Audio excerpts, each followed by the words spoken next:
Of listening to anyone talk about anything for 45 minutes at 9 in the morning may be something that some of you approach with ambivalence, so I'm really grateful that you're here.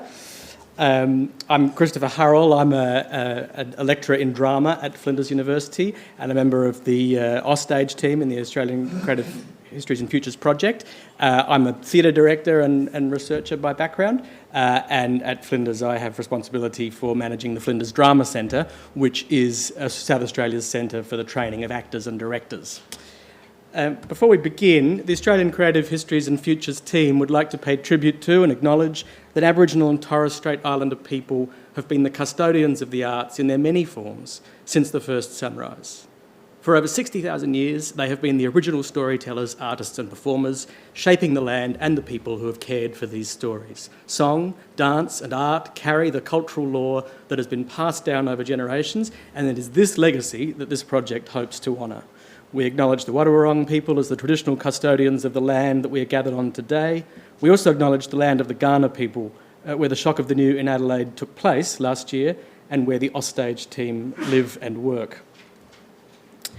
In our opening session yesterday, one of you, anonymously, posed the following question: how do we communicate insights from our data and that the data is not the whole truth? And I thought when I saw that, I couldn't have said it better myself. The case study I'm going to offer to you today can be thought of as just one way of searching for answers to that question. Australian Creative Histories and Futures, which is a co-investment partnership with the Australian Research Data Commons, and as you heard yesterday is one of the 6 focus areas of the HASS and Indigenous Research Data Commons, has the goal of enabling extensive cultural data about the performing arts in Australia to be made accessible to researchers, policymakers, artists and authors. To achieve this goal, we've brought together several major national cultural data sets, including AusStage, Design and Art Australia Online, and data from Creative Australia and the Australian Centre for the Moving Image. And our ambition is to facilitate new forms of research across the creative arts. Like many infrastructure projects, it is concerned not only with preservation and access, but with reuse, how existing cultural data might generate new knowledge, new publics, and new research trajectories. Amongst the goals of the project, one work package posed the deceptively simple-seeming requirement that each year we will appoint an artistic domain expertise partner to work with us to, and I quote, use creative data more creatively. At first glance, from the perspective of a creative practitioner researcher like me, that phrase sounds intuitive. Of course we want creative outcomes from creative data. But as you get closer to it, the underspecification of the term becomes a challenging site of inquiry in its own right. It doesn't tell us what creative reuse actually looks like, how it should operate methodologically, or how it might be evaluated. Does it mean visualisation, public engagement, artistic response, or something else altogether? Instead of seeing the ambiguity of the instruction to use data more creatively as a problem to be solved, I propose that it tells us something important about data infrastructure itself. Infrastructure cannot know in advance what creative value will look like. Creative value is not a stable property of data that can be specified up front. It emerges through interpretation, context, and encounter. The role of infrastructure, then, is not to predetermine outcomes, but to support conditions in which multiple forms of meaning-making can occur.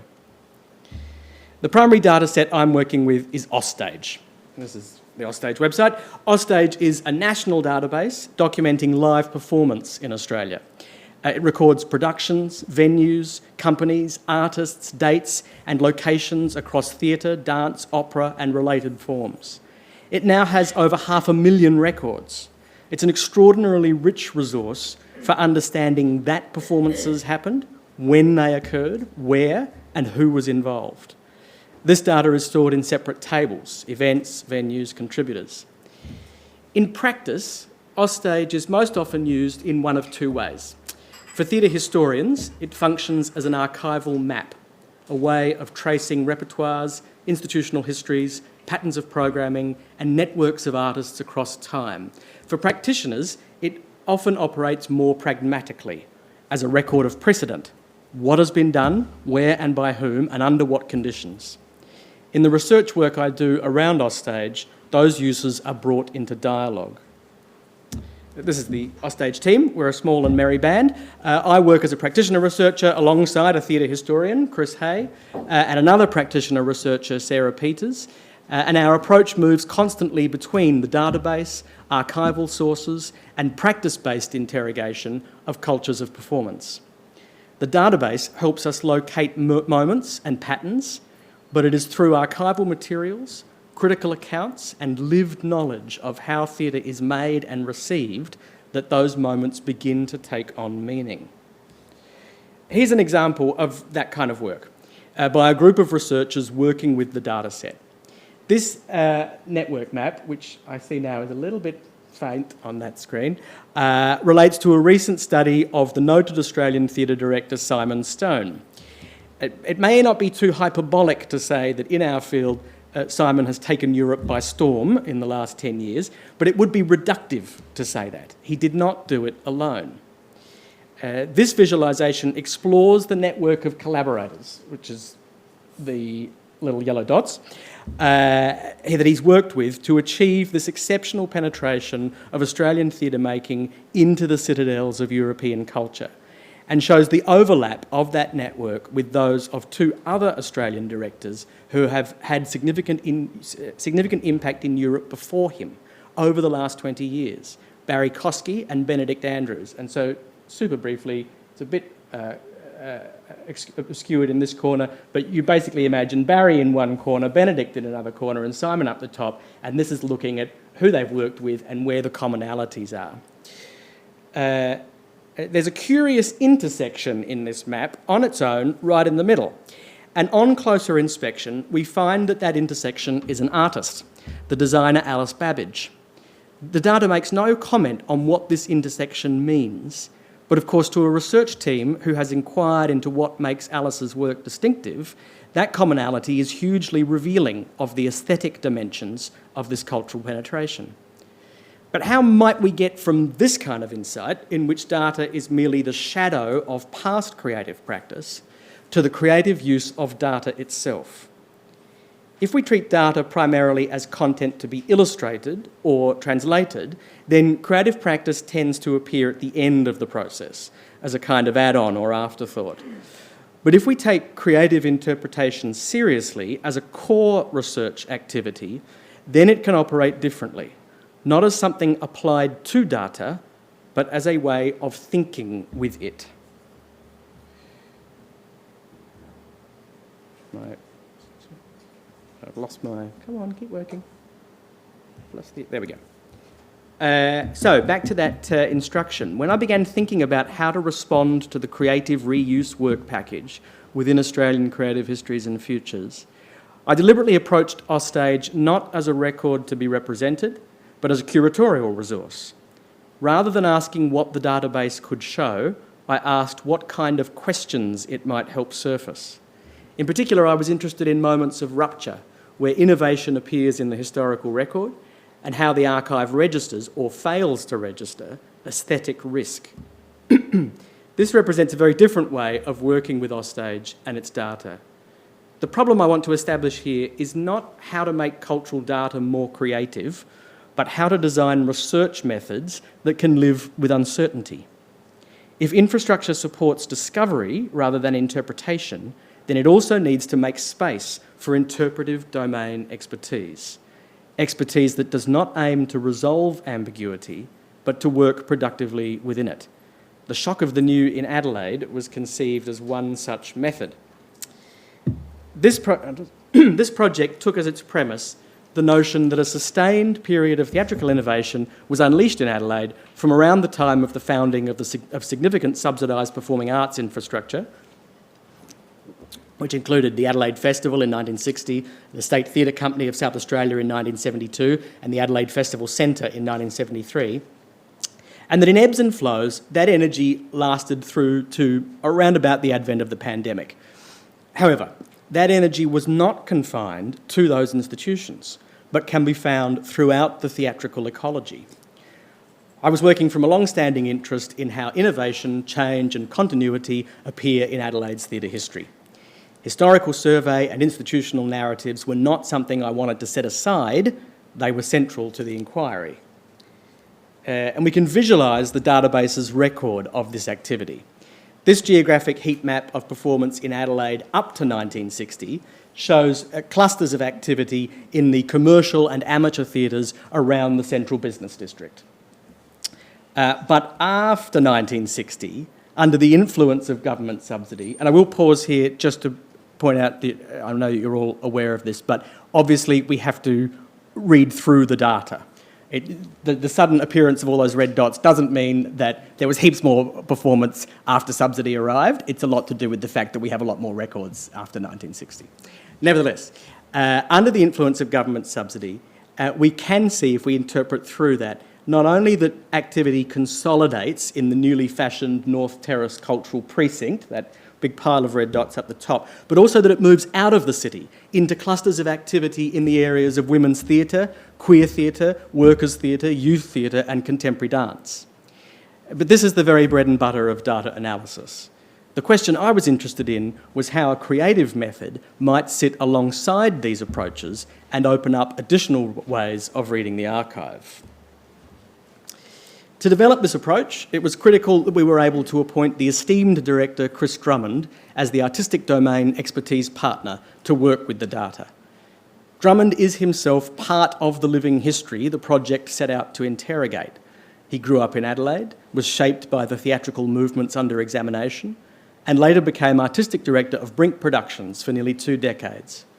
As a co-creator of numerous works that have pushed on the boundaries of form and subject matter for performance, including When the Rain Stops Falling, one of the most internationally significant theatre works produced in Adelaide or indeed in Australia in the 21st century, his practice sits directly within the lineage of innovation that we wanted to interrogate.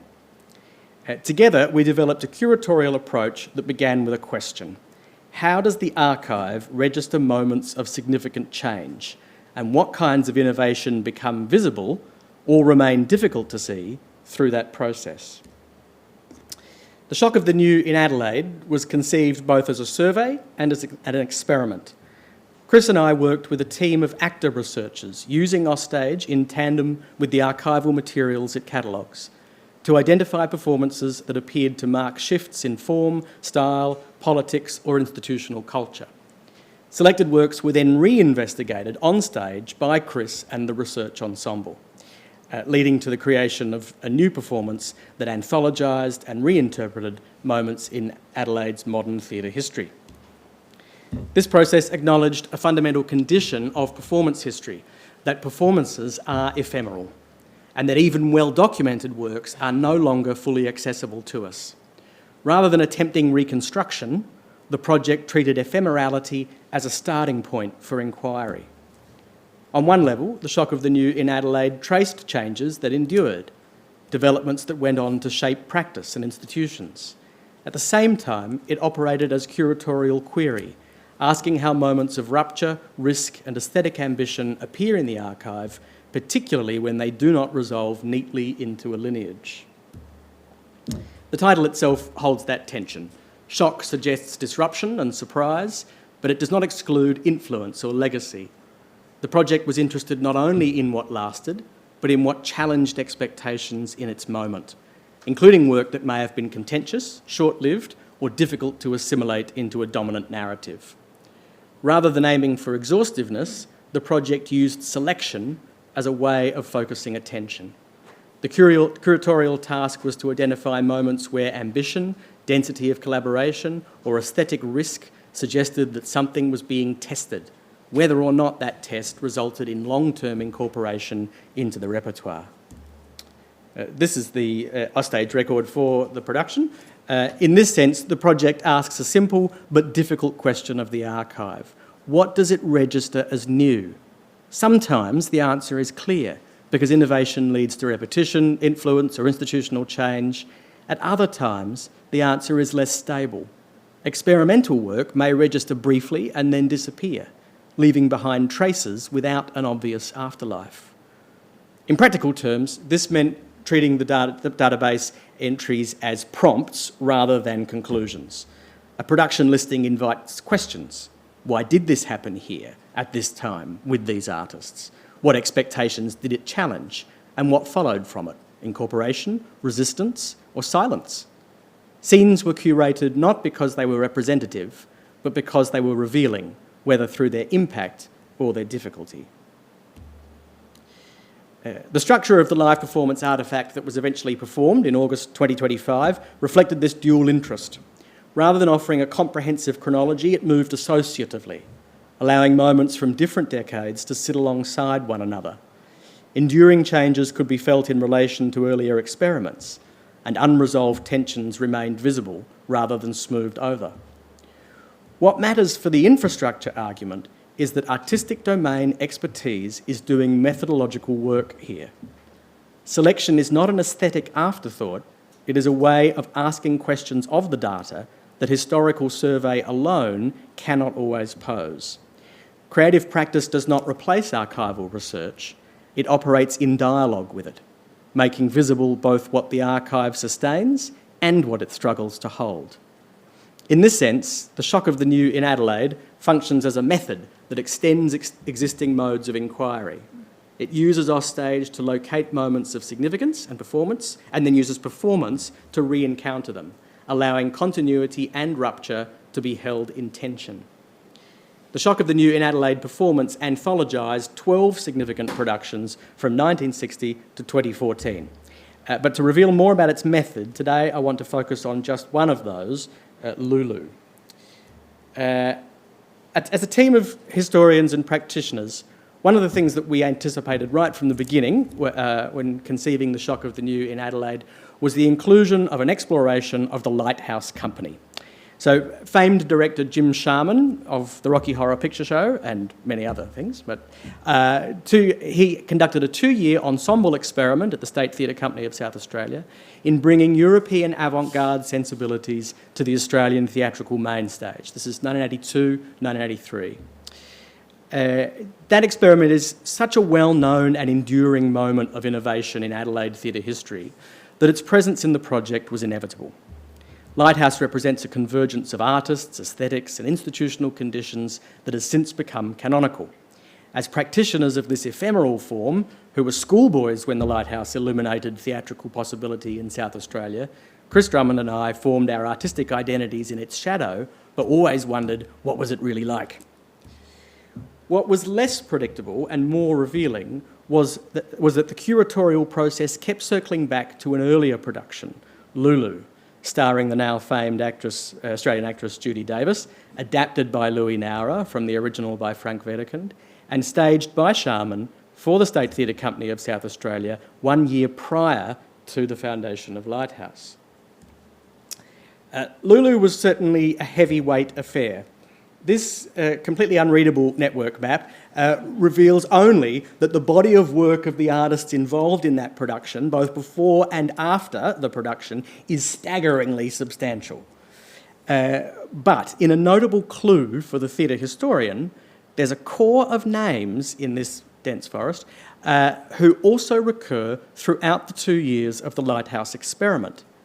What the database itself can't tell us with certainty is whether that's coincidence or the imprint in the data of a significant origin story. This visualisation, I think, gets us a little closer to an answer, though. Here we can see the red dash is Lulu, basically, and we can see a core of key collaborations between Sharman and Lighthouse actors and creatives that began with this production. So you're looking at, particularly in Jim's own record, a blank space before Lulu, and then suddenly that dense cluster of activity, a group of artists working together again and again.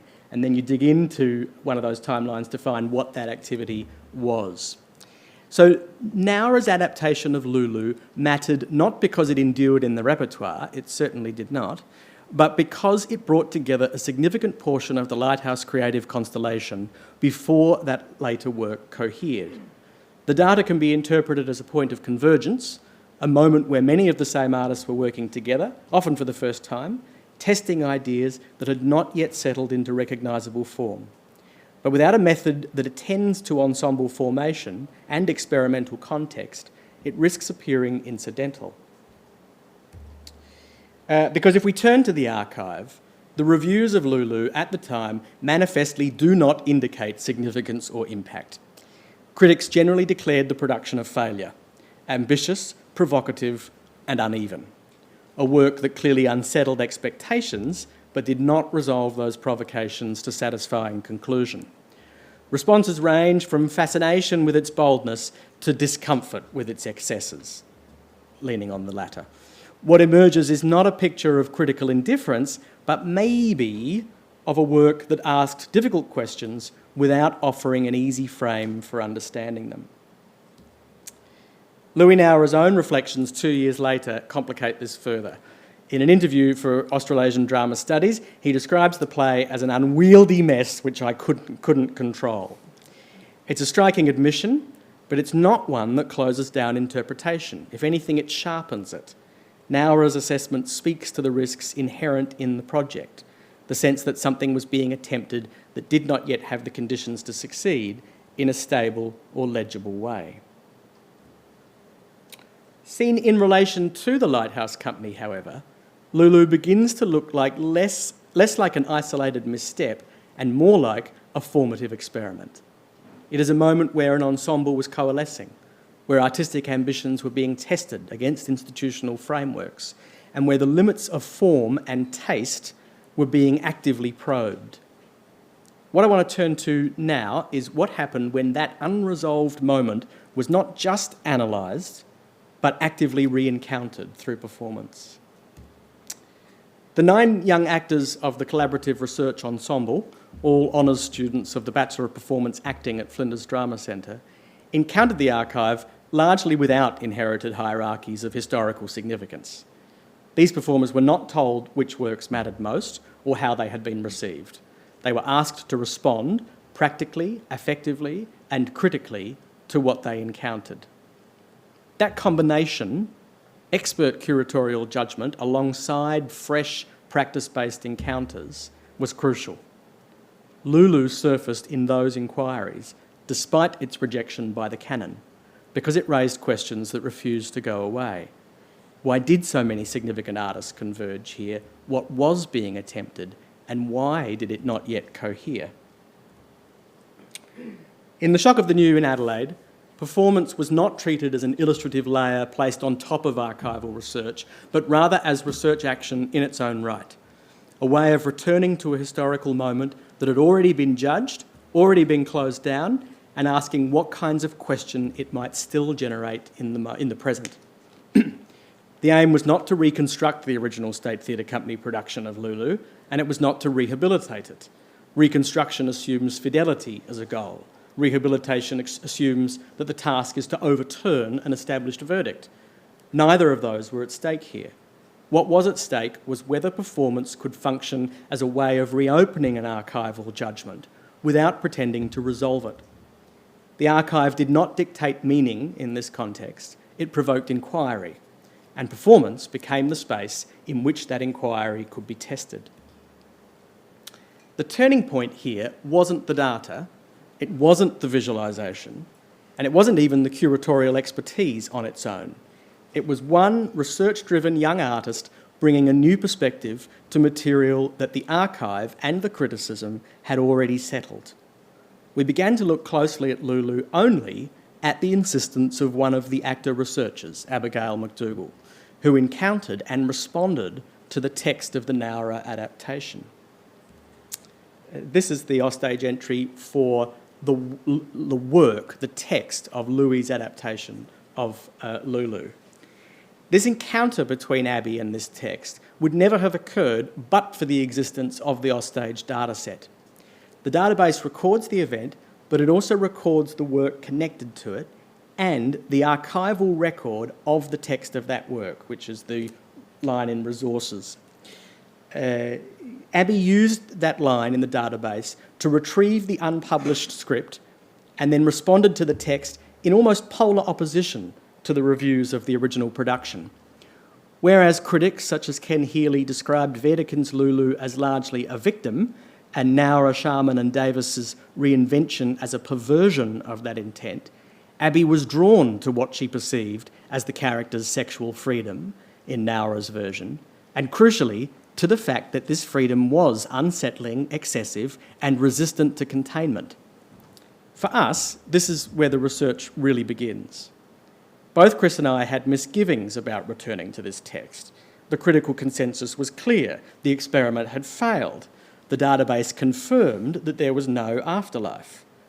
Abby, however, wasn't interested in rehabilitating the production. She wanted to interrogate the assumptions that had closed it down. Working together, Abby and Chris found a way into the material that neither the original production nor its critics had made available. By reimagining Lulu's lover as a woman, the work foregrounded the innate queerness of Wedekin's approach to sexuality.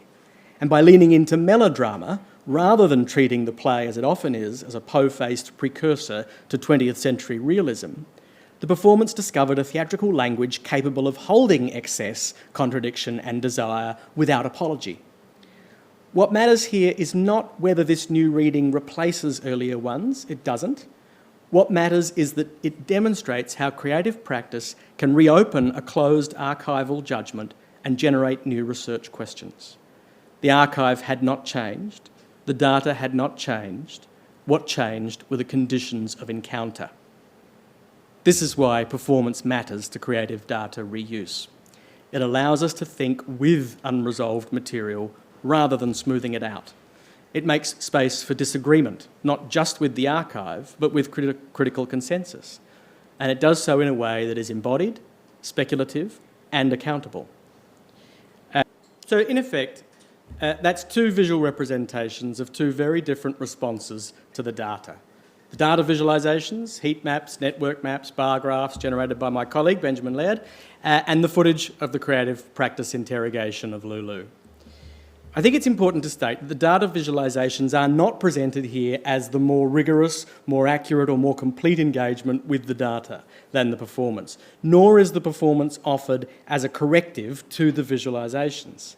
What matters is that both emerge from the same infrastructure and operate as parallel translations, different ways of thinking with the same material. Benjamin's work makes patterns visible across space and time. It can show concentrations of activity, shifts in geography, and the institutional conditions under which theatre making occurred. Those visualisations do important analytical work. They help us see things that are difficult to grasp through narrative or memory alone.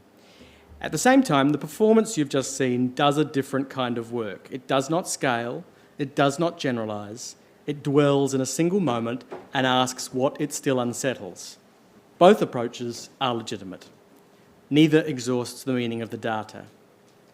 It may be stating the obvious, but it's worth emphasising. Research infrastructure does not support one epistemology. It supports many.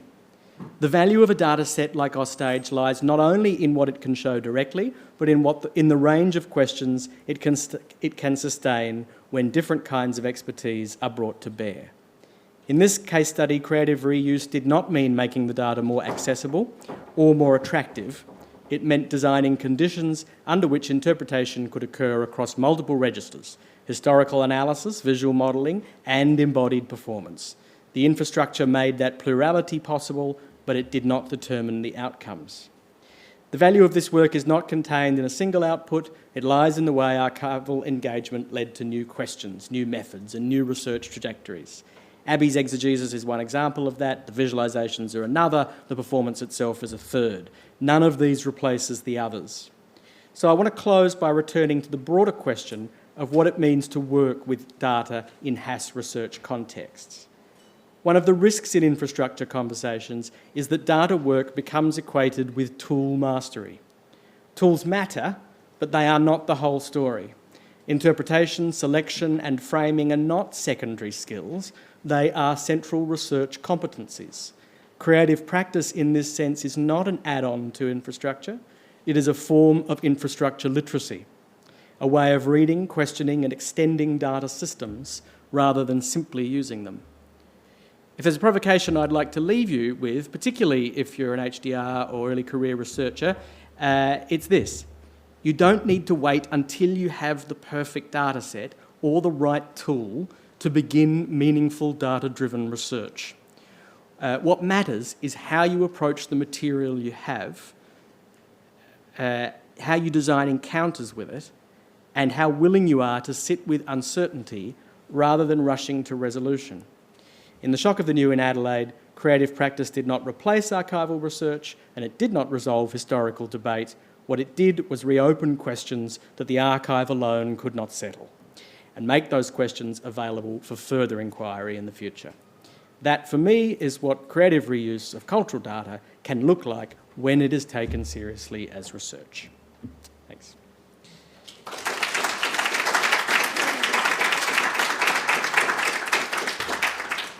I haven't quite gone over time, so if there is a question or two, I can probably say something. All right? Oh, okay. Yeah. I'm sure everyone's heard more than enough of my voice, but... No, you've got a deadly voice, a deadly presentation. Thank you very much. Any questions? Observations? Thoughts? Opinions?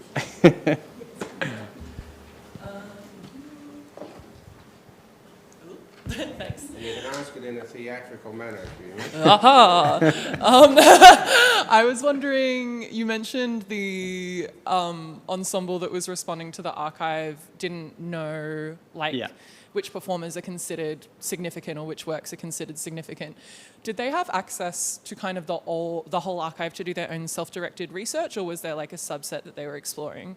Both.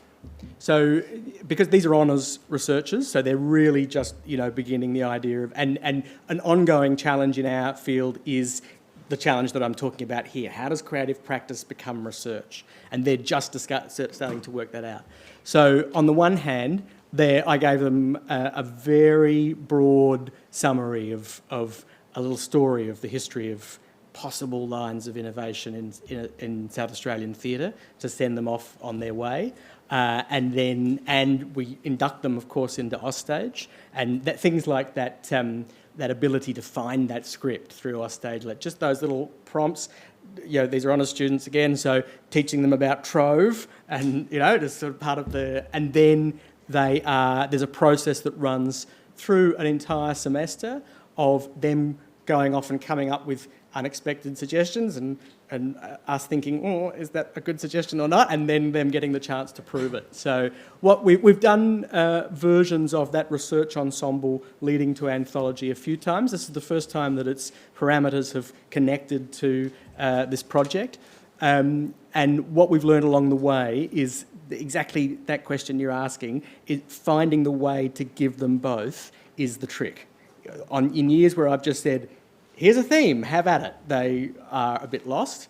And if you're too prescriptive, then really they end up doing my work, instead of their own. Oh, awesome, thanks. The other question I had was, and maybe this is one for Ben, but you showed, I guess, a network visualization where all of the nodes were kind of moving around. Is that because there's like a time dimension in it? Like, what does the movement mean? That is a question for Benjamin. I wondered that yesterday. There's too much data and it's unsettled. So it's trying to stabilise itself, but there's just too much there. Yeah. And I didn't get into too much detail, but I just sort of threw up the list of names, and of course some of them I know are recognisable to people in my field and not to you. But the general point I wanted to make in there was the idea that when you come at a record like that Lulu record, the first thing you notice is, this is a lot of people who went on to do very important things. Maybe there's something to this, even though the reviews say it was a disaster. One here, and then we'll go here first, then you started, but we'll go there next. Can I just ask, what tools did you use to do all the data analysis? That looked really interesting, the visualizations. Over to Ben. Have we still got a mic in that corner?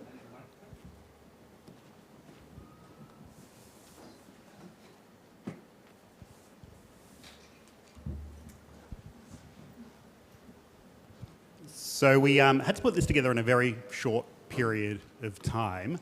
The AusStage application is a Java application with my SQL database. So I took a snapshot of that and I inspected it with a web framework called Django, which created a models file. And then we started asking an LLM to create visualizations based on the relationships that were in that models file in order to create these visualizations. So cleaning up the data was about, or cleaning up the database model so that it was mapping correctly took a few days. And then once that was in place, we could just ask it to create views of the different kinds of questions that we had for it. Hi, I'm come from a health data and medical. So, sorry if my question is really like basic for you, but when you talk about data in art performance, it's difficult for me to. What data are you talking about? So, right. Are you? For me, it's so interesting. What are you showing? So it's about the history of different performers along the time, but it's also about feedback from the audience of the performance. It's about, when you say visualizations, it's about, can you explain me Sure. when you say data in art and performance? I'll start talking, and then when Benjamin starts waving to say I'm wrong, I'll throw to him. But AusStage is really an event-based data set. So it started out with the ambition 30 years ago, or 25, to record every individual performance in the history of Australia.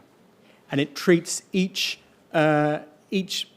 night of performance as potentially a separate event. So, for example, you'll see a production that tours appears in the database as this huge event with all these iterations, because each stop in the tour is a separate event. And then in separate tables are the contributors to that event, the organisations that are involved in that event. So very much the first thing that you said, and not so much audience feedback or that kind of more qualitative data.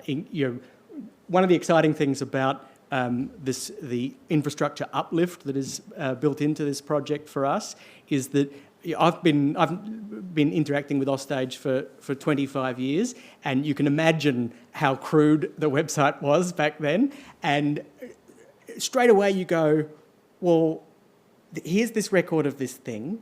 I know there's a clip in Trove or the equivalent, of a review at the time. Why can't I stab at AusStage and a lovely picture of that archival record comes up? And this infrastructure project brings us, in a general way, closer to that kind of holy grail of integration.